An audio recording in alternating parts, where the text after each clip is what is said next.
Saints Sunday.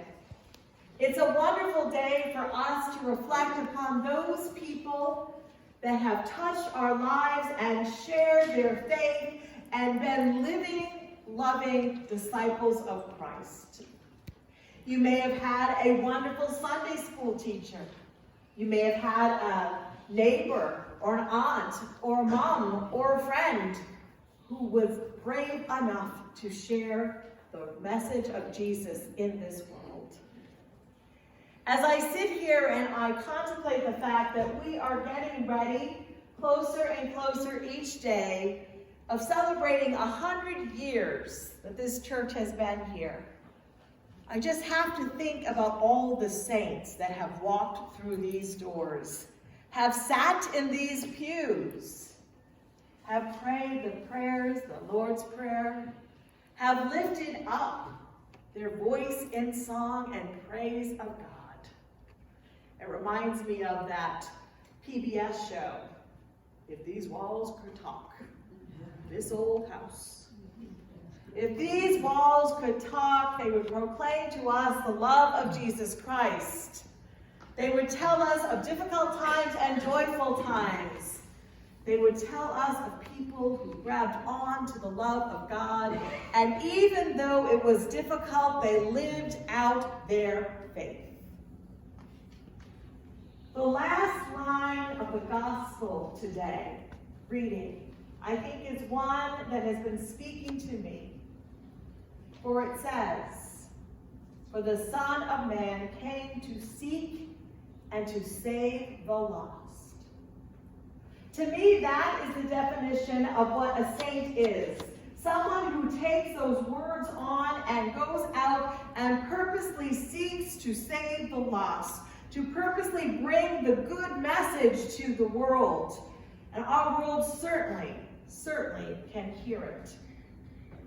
Because our world is broken. Our world is so filled with hatred. I don't know if you are like me, but I don't even want to turn on the TV anymore. I have to listen to the news in little tiny pieces because otherwise I get so frustrated. I find myself and my soul starting to feel angry. We are divided.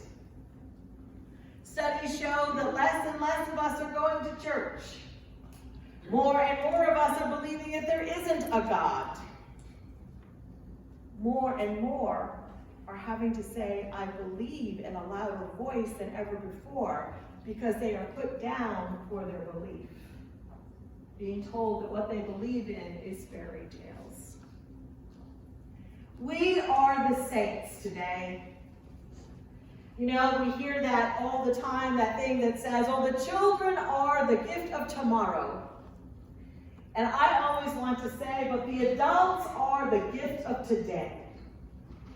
It is our responsibility, everyone who's sitting in these pews, to carry the love and light of Christ to others, to be the saints that God is calling us to be, to use the gifts that God has given us to proclaim the good news.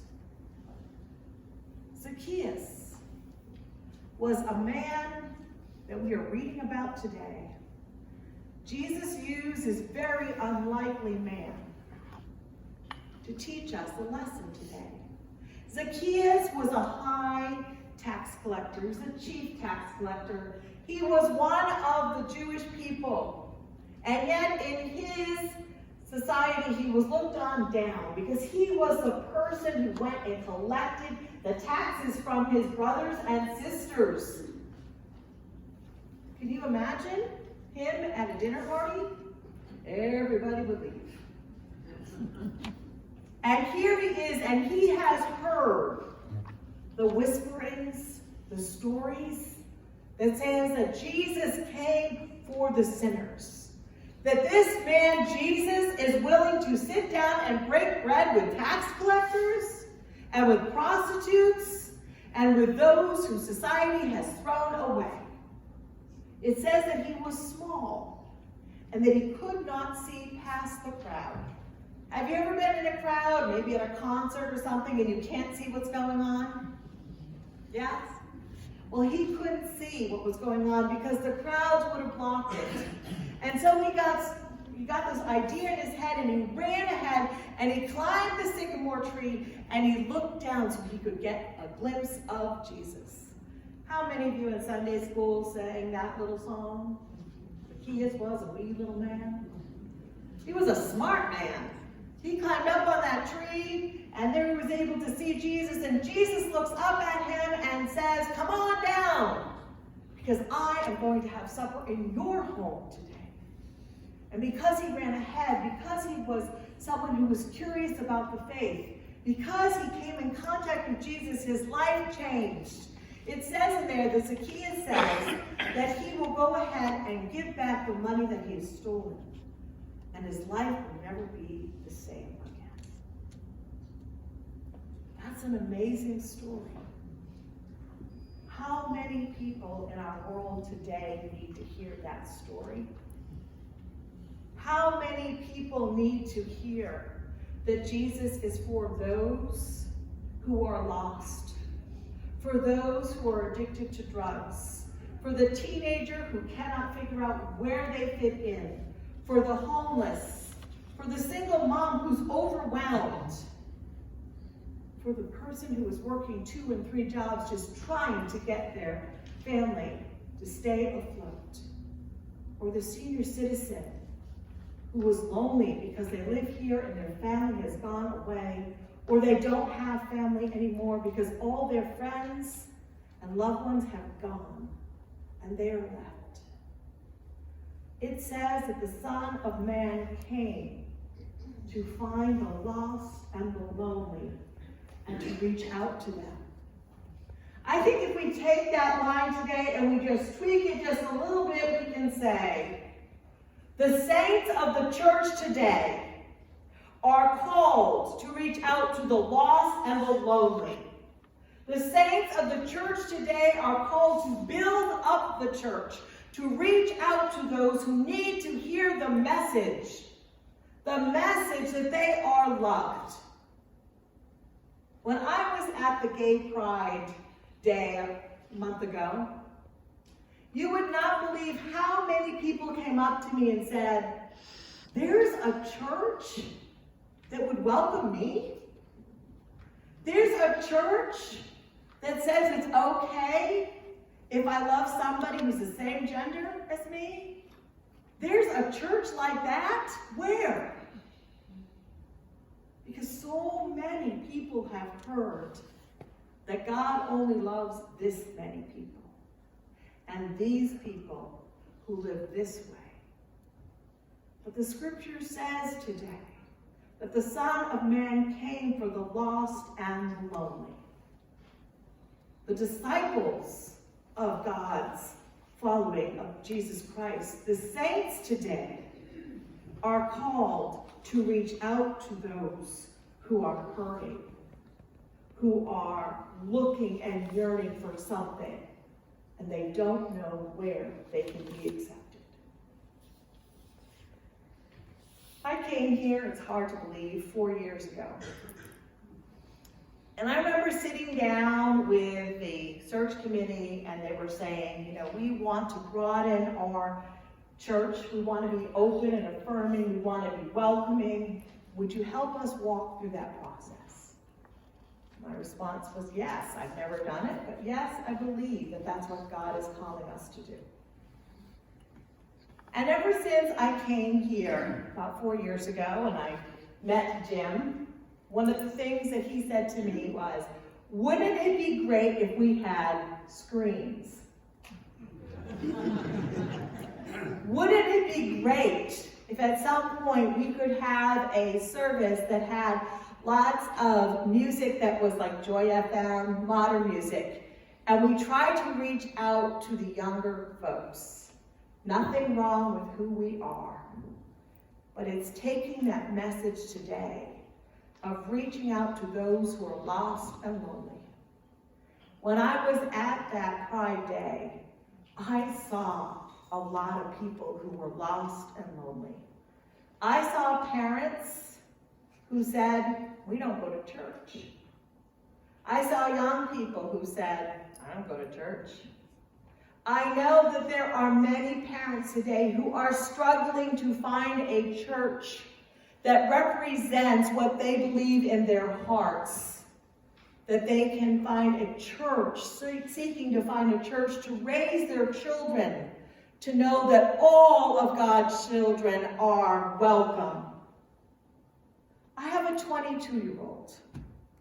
And one of the things she says is, Mom, I don't want to go to a church that says that all people aren't the same. I want to go to a church that is loving and accepting. I want to go to a church that puts their faith into action and just doesn't say things, but actually does. I've been praying and praying, what does this mean, God? And today on All Saints Sunday, I'm going to ask you, the saints, to join me. Would you pray for me? Because I feel that the Spirit is nudging, urging, pushing us as a congregation to consider having another service that specifically looks out and targets those who are lost and lonely. That specifically targets those who want to have the music that they hear on Joy FM played, that specifically reaches out to those who are young parents who want their children to be raised in a place that they know that all are accepted, that specifically reaches out to those who may have never set foot in a church except for a wedding or for a funeral. God calls us to be creative. God calls us to think beyond our wildest imaginations. I am not saying that one style of worship is better than another. I love going into the ice cream shop and having all the different kinds and varieties in front of me and saying, today I'll have chocolate chip and tomorrow I'll have, I don't know, pecan. I think God speaks to us in different ways. I am not saying that we would get rid of this service, because this is an important way that God is working and talking to us. But I am asking you to pray, to respond, to ask the Spirit. Is the Spirit calling us here with this beautiful church, with this wonderful parking lot, with this ability now to put up music and video up, to start looking to bring those other people in. Those people like my daughter. Those people like those that were at the Gay Pride Day. Those people who want their children to be raised to know the love of God, but do not want their heads filled with hatred, or only these people matter. We are the saints today. We're called to carry the light. I'm asking you to pray with me so that we as a congregation can discern. Is this how Jesus is asking us to reach out to the lost and the lonely? For whom much has been given, much is asked, and we are truly blessed. May we continue to walk through this week and remember that we are the saints of God. May we carry that light forth. May we not be afraid to say we are Christians and we believe in a living God who reaches out to the lost and the lonely. Praise be to Jesus.